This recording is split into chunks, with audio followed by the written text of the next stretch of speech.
always try to make the general public criminals. They criminalize normal activity. You want to barter somebody for a silver coin? They SWAT team you. You want to be a school teacher, a realtor, now almost every profession. They drug test you. The feds want to make you do that now, not just voluntary if the company owner wants to. They make you thumbprint. They make you face scan. The kids have to do this to get their school lunches all over the country. And the think tank heads admit in these global consortium meetings, we've read their minutes on air, that this is about totally controlling and tracking everything you do. And like Bob said, and like Nick Rockefeller said to Aaron Russo in the Reflections and Warnings film, it's available, by the way, at Infowars.com. They said right there that, hey, we're going to have Kiss My Butt on our chips, and it's going to be on your chip that you're a slave. And they already have that in California and other states where the police license plates can't be read by the camera scanners that are up, and the police can't be arrested for speeding or drunk driving or driving through toll roads, just like illegal aliens are selectively left alone. So finishing up real quick, Todd. Yes. You were wanting to finish up, Todd, about... yes, I'm sorry. I'm actually in the building right now, about to be processed into the system. I'm sorry, I got a little bit distracted. I am actually here in the building, and yes, the police state has come to the tiny town of Robstown, Texas, population 12,000. No town is exempt. No town will be free. Everyone will be processed. And it's a biometric scanner. You're going to go right into the International Slave Database, just like... How old are you, Tom? Todd? TODD, I'm 34. Well, then, I'm 30. Yes, sir. 30, how old am I? I'm 35 now. Anyways, going back here. No, but the point I was going to make is, everybody at birth who's 36 years old or younger had their blood illegally taken and put in a world DNA database. I said that for years. People laughed at me. Now it's mainstream news. Let's go back to Bob Chapman. Bob, I mean, again, is this a good government we have that took everybody's blood at birth in the last 36 years? It's dreadful, and obviously so. I remember my son is 41, and I remember we had a birthday party for him. We lived in California at an ice cream place, and all the kids who were going to school with him, it was the sort of thing that kids did in those days. And I found out later that the government came in to that company, which had a number of ice cream parlors throughout Southern California, and retrieved all of the information on all of the kids and what their birthday dates were, and all the information they could get on them. And when he was 21 or 18, they sent him a notice to register for the draft based on that, because there was a mistake in it, and the mistake had been on the original, which was turned in for that party. So that's the kind of things your government does, and they've been doing it for years.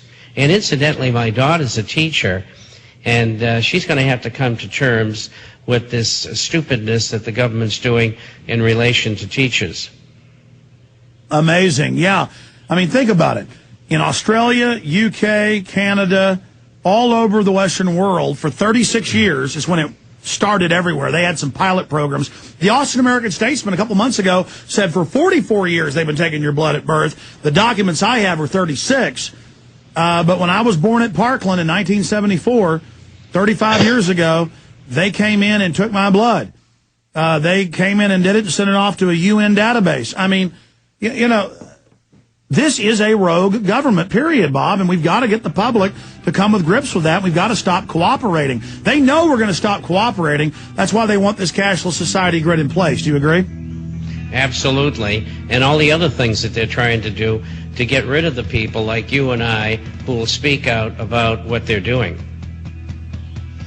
Well, I guess I'm a terrorist, folks. I've got silver coin. It's so evil. We'll be right back with Bob Chapman. More of your calls. Stay with us.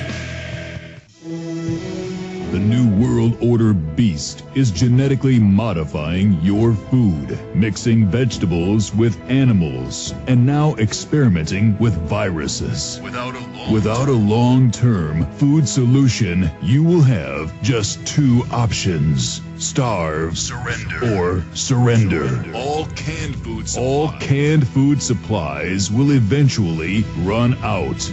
What then?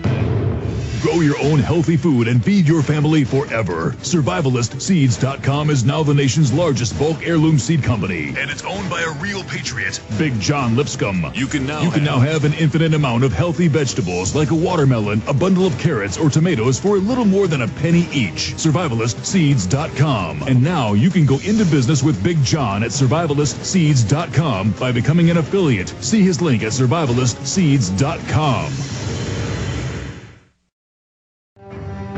We got a tour of the Austin water treatment plant yesterday, but they would not let us bring cameras in to videotape the fluoride they were dumping in for national security. Everything's national security. All used as an excuse for the system to carry out its crimes. We'll tell you about that coming up in about 25 minutes. I want to continue quickly now with phone calls, and I ended up keeping the last call on for like 10 minutes. We got to be quicker to get everybody in here. Chris in Tennessee, you're on the air with Bob Chapman. Go ahead. Yeah, hello, Mr. Warriors. Hello, Bob. I want to talk about the Bloomberg story posted on June 17th about the suitcase filled with $134 billion of U.S. bonds that they caught them in Italy, and they were trying to smuggle them into Switzerland. And it appears somehow that they've taken these bonds from the Japanese treasury, and North Korea, Kim Jong-il has them. Do you think this large amount of debt is the reason why we're involved with the conflict with North Korea today? And what will this do? It says it puts dollar on edge. Will this finally be the last straw to break the U.S. economy? I saw that report. How will this affect the price of gold if they transfer them to euros? We actually mentioned that yesterday, but I wanted to get Bob's take on that. For those that don't know about it, Bob, tell them. Well, the Italian border police at an entry point into Switzerland intercepted two Japanese men with false bottoms in their attaché cases, which contained $134 billion worth of bonds. I'm hearing all kinds of differing stories out of Europe as opposed to here. I don't know what the answer is yet. Chances are that they may be counterfeits. I got a story right out of Italy today that said it was the Japanese Ukasa, along with the Italian mafia, who were involved in this. I don't know what to believe yet. All I know is, so far, it isn't very good for the United States government. On the other hand, if they're criminals, they may be counterfeits. The government never tells us the truth.